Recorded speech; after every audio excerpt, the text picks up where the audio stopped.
Hello and welcome to another episode of THP Tutorials. This episode begins the journey into the realm of corporate and partnership law. The episode will start the journey with general information regarding types of business entities and how they are legally formed. Before we begin, be sure to hit the subscribe button in order to quickly be notified when the next episode in this series is uploaded. We'll be right back.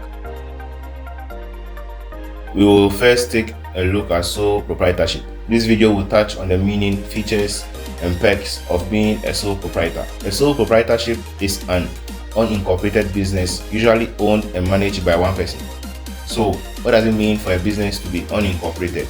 You might ask. It is a business that does not possess a separate legal entity from its owners. The owner bears full liability for any action or inaction of the business. They may sue and be sued for business activity or inactivity. Unincorporated enterprises include sole proprietorships, partnerships, and family trusts. There is no strict requirement to register the business unless the business name is other than the real name of the sole proprietor. The name must be registered as a business name by the Registration of Business Names Act 1961, Act 151. Now, the legal effect of such registration is only to confer on it the right of exclusive use of the registered business name on the business owner. In a nutshell, a sole proprietorship is a business which is primarily owned and managed by one person, who is solely responsible for the action and inaction of the business.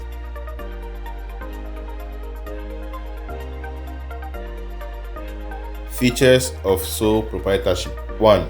It has no separate legal identity, as such cannot sue and be sued or acquire its own properties. 2. Unlimited liability, i.e. the owner bears full responsibility. 3. No separation between ownership and management. 4. No separate property. 5. No perpetual succession, meaning the business will cease to exist once the owner becomes deceased. Sole proprietors pay no corporate tax. They only pay income tax. There is no borrowing powers unless the proprietor personally borrows money for the business. These are the features of all sole proprietorships. In other words, these are the qualities or properties that sole proprietorships possess.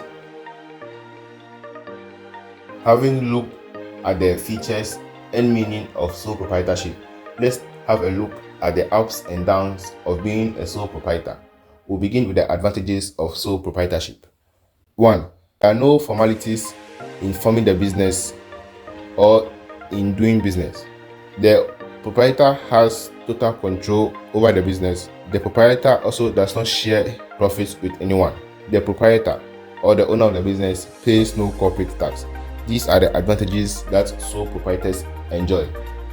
On the other hand, the disadvantages include unlimited liability, difficulty in management, there is limited capacity to raise capital, and there is no perpetual succession or existence, meaning that when the owner dies, the business also dies. So that's it for sole proprietorship.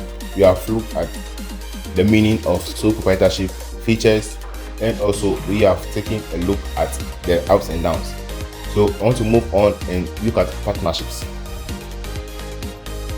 Having talked about sole proprietorship, let's have a look at partnerships. So what is a partnership? A partnership is the association of two or more individuals, but no more than 20, carrying on business jointly for the purpose of making profits. This is according to Section 3 of the Incorporated Private Partnership Act of 1962, Act 152. Now, according to the Act, for a partnership to be established, the association of individuals must carry on business jointly for the purpose of making profits. This is to say that there are associations of individuals or there are groups of people that are not recognized by law as being partnerships or as being partners in business. An example of such categories of people include 1. Associations and body corporates. Now, an association is a group of people organized for a joint purpose. And just because they are organized for a joint purpose does not mean that they are making money or making profits. Body corporates are organizations such as companies or government that are considered to have their own legal rights and responsibilities. Associations and body corporates may include association of members of a company or company body corporates or unincorporated associations. They may also include body corporates formed under a foreign law and joint venture without a firm name. So all joint ventures without a firm name. 2. Family or co-ownership of property. Just because you co-own a property with someone doesn't make it a partnership.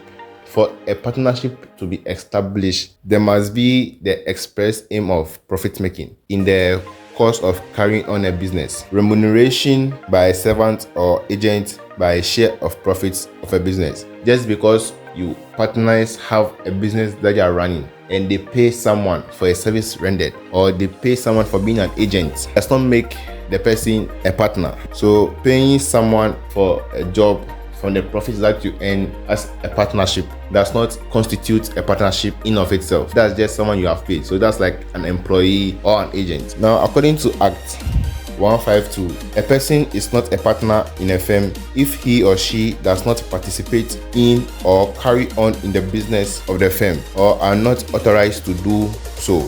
But the Act does not specify what it means to participate in a business. The question in your mind could be, how then are partnerships formed? Or when is a partnership recognized by the law? Well, a partnership is recognized by law when it is registered under the law. Yes, that is correct. Even though sole proprietors do not need to be registered under the law, it is the opposite for partnerships.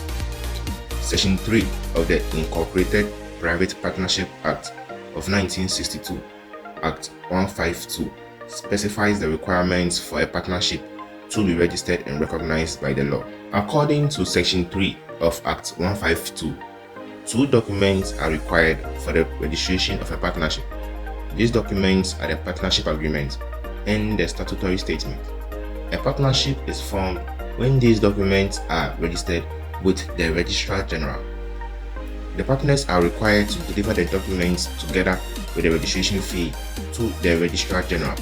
The registrar will then examine the documents to determine whether they comply with the requirements of the law.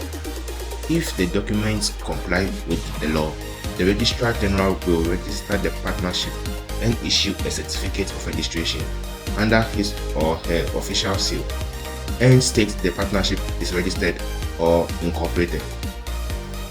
However, if the documents do not comply with the standards set by law for any of the following reasons about to be specified, then the registrar will refuse to register the partnership. The reasons why the registration may be refused include: 1. It consists of more than 20 partners or has a body corporate as a member. 2. If the firm is carrying out unlawful business. 3. When the firm has a misleading or undesirable name. 4.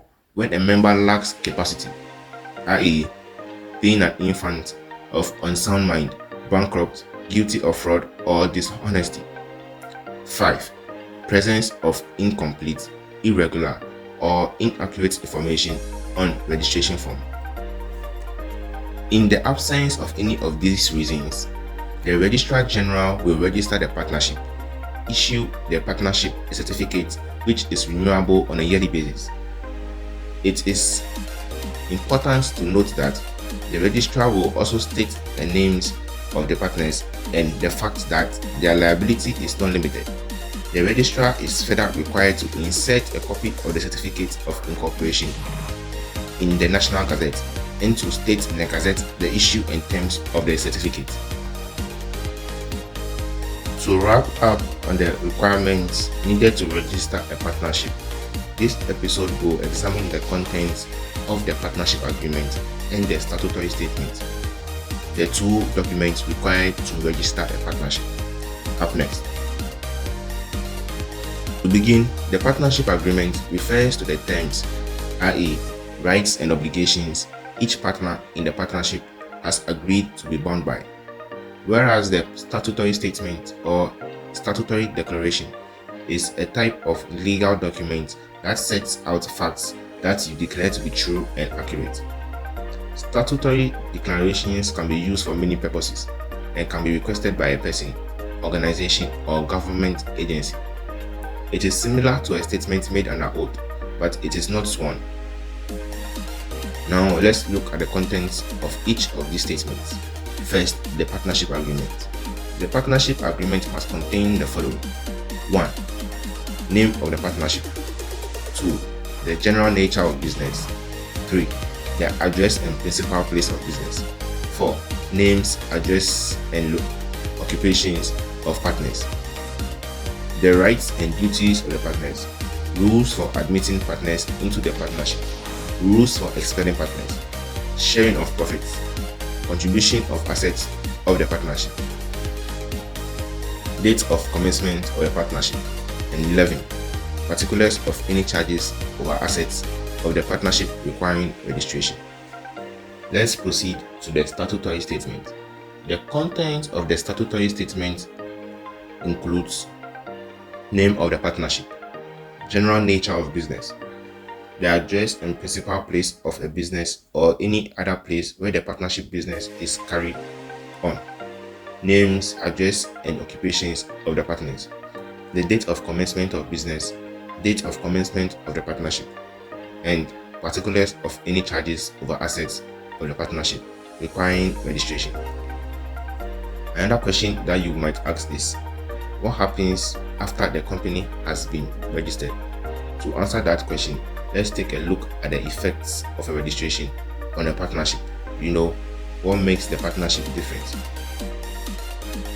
Well, for the effects, each partner is jointly and severally, meaning individually or singly, liable with the firm and other partners for the debts and obligations of the firm. While he remains a partner, the association of individuals forming a partnership all and each become responsible for the firm until they are no longer part of the business. Each partner is entitled to an indemnity from the firm and the contribution from co-partners. The word indemnity means security or protection against a financial liability. It typically occurs in the form of a contractual agreement made between parties in which one party agrees to pay for losses or damages suffered by the other party. The firm must carry out business under the registered name only. It must have a nameplate indicating the names of the partners. It must exhibit its registration certificate. Firm becomes a body corporate capable of exercising the powers of a natural person. That's a wrap for what registration does for and to the partnership. But you might be tempted and wonder what happens if partners refuse to register under the law. I hope you are sitting down for this one because it's a real bump. In the event that a partnership is not registered, these are the intended consequences that the partnership subjects itself to. 1. The partners are liable to pay a fine for each day the partnership operates and conducts business without being registered. The rights of the partnership under a contract made during the time that the partnership remains unregistered cannot be enforced by the partnership or by any legal action. However, persons who have entered into a contract with the partnership can enforce their rights against the firm and against the partners. The rights of partners under the partnership cannot be enforced by them by any legal action. Well, as can be seen here, there is literally no good that can come out of being an unregistered partnership, not in the long term anyways. Moving on, let's look at the relationship that exists between a firm and its partners. Once formed and registered, there are two relationships between a firm and its partners. This is because from time to time, the partners will have to act in the name of the firm in the course of business. Whenever a partner so acts in the name of the firm, he is said to be the agent of the firm. Section 12. As such, there is an agency relationship between the firm and the partners when they act for the purposes of the firm. So, one relationship is the agency relationship. which gives rise to the second and very important relationship, the fiduciary relationship. Since the partners are agents of the firm, there is also a fiduciary relationship between the firm and its partners, i.e., the partners are required to act in the best interest of the firm. Section 32 of Act 152 provides that the partner stands in fiduciary relationship to the firm. Let's talk about the powers of a partner to bind the firm. It has been established that partners are agents of the firm. This further implies that the partners have the powers to bind the firm. The power of an agent to bind a firm refers to the power to legally bind or make the firm responsible for an act or omission. As such, the firm becomes liable for any debt or liability that may arise through a partner's acts or omissions. Here are situations in which the acts or omissions of partners bind the firm. 1. Acts authorized expressly or impliedly or subsequently ratified by other partners. In business law, or more specifically agency law, agency by ratification is where Party A adopts or approves of Party B's actions on Party A's behalf after the actions take place, and even though Party B acted without approval from Party A. 2. Acts done in the usual way of business of the firm. However, if a partner acted without authority or approval from other partners and the other party, the third party, knew that the partner was acting without approval from the other partners, then the act is not binding. 3. Acts done in contravention of relationships imposed on a partner are not binding on the firm if the other party, the third party, knew of the restriction. Acts unconnected to the firm's business are not binding on the firm unless partners authorize or ratify said acts. 5. Any act done or instrument executed that relates to the business of the firm or shows an intention to bind the firm by a person authorized to do so is binding on the firm. 6. The power of a partner to bind a firm can be restricted by an agreement between the parties, and any act by a partner that contravenes the agreement will not be binding on the firm. Knowing all this, it is time to look at the rights and obligations that exist in the relationship between the partners of a firm. Rights partners have towards each other include: 1. Fiduciary relationship to firm and co-partners. 2. Disclosure of full information to all partners. 3. Provide an account for secret benefits for use of firm's name and or property.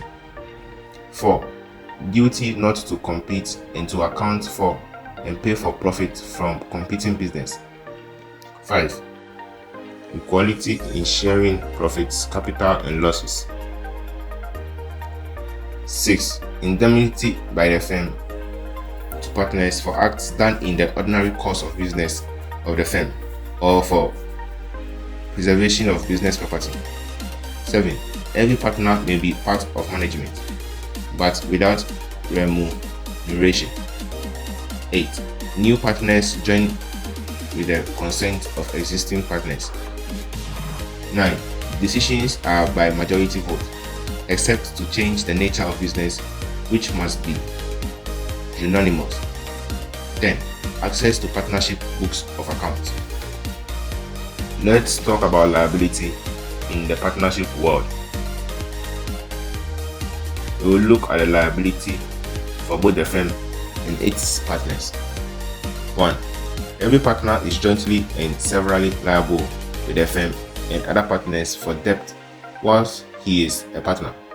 2. Right to indemnity and contribution. This must be stated in a partnership agreement. 3. Incoming partners are not liable for existing debts. 4. Outgoing partners are liable for debts incurred whilst they were still members until discharged by the firm. 5. A person who deals with a retired partner with the belief that he is still a partner is entitled to so treat him until he has notice of retirement. 6. A person who deals with a firm prior to or before retirement of a partner is not deemed to have notice of the retirement unless he has actual notice. 7. The estate of a deceased partner is not liable for debts of the firm incurred after his death, same as one declared bankrupt or retired. 8. Liability by holding out. This refers to when an individual, by words or conduct, portrays or allows himself to be portrayed as a partner. This individual is referred to as an apparent partner, and by his words or actions will be held liable for the acts or omissions of the firm. Having talked about the nature of liabilities for the firm and its partners, let's have a look at the nature of their interests or rights. The interest of a partner in a firm comprises the various rights to which he or she is entitled to by virtue of being a partner. These include the right of a partner to assign his or her interest in the firm. The partner has the rights to assign his interest in the firm. Upon assignment, the partner ceases to be entitled to the rights he has assigned.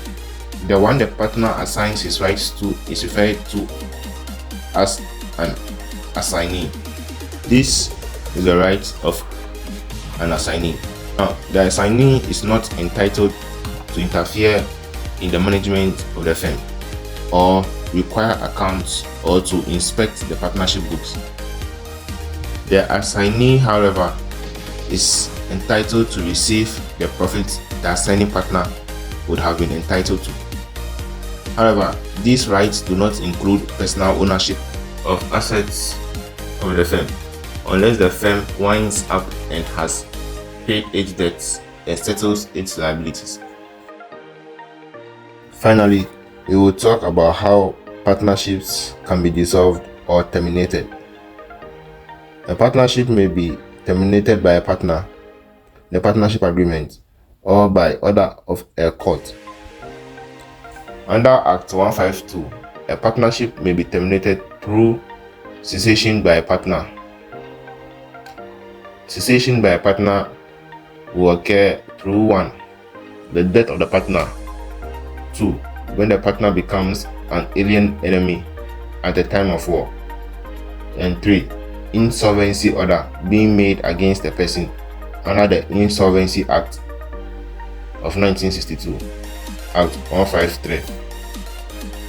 Now, according to Investopedia, insolvency is a state of financial distress in which a person or business is unable to pay their debts.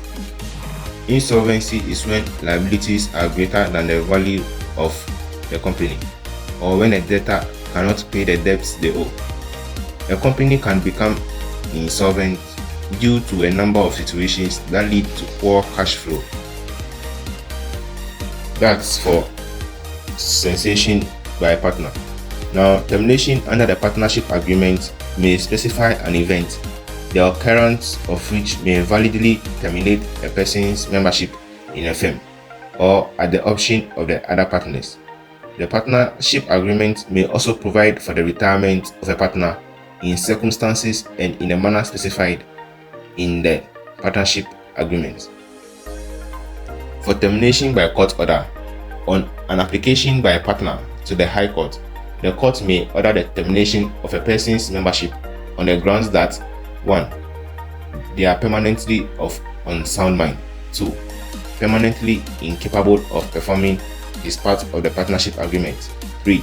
Guilty of conduct considered bad for the nature of business of the firm. 4. Willful and consistent breach of partnership agreement. 5. Circumstances render it just and equitable for a person to cease to be a partner. 6. Retirement. 7. Resignation. Consequences of termination.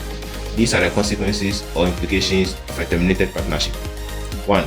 The termination of the membership of a partner in a firm does not affect the legal existence of the firm or the rights and duties of the other partners. 2. Where there is only one surviving partner as a result of the termination of membership of a partner in a firm, the surviving partner is required to, within 6 months after the termination, either admit partners or commence to wind up or close down the firm. That is all. Thank you very much for watching this video. To summarize, we talked about sole proprietorship and partnership. We spoke about how partnerships are formed, how partnerships are registered, the powers of partners to bind a firm, consequences of termination, and how to terminate a partnership. That is what this first chapter in the series is about, and we'll catch you in the next chapter. Thank you very much for watching, and please subscribe if you have found this video helpful. Thank you very much.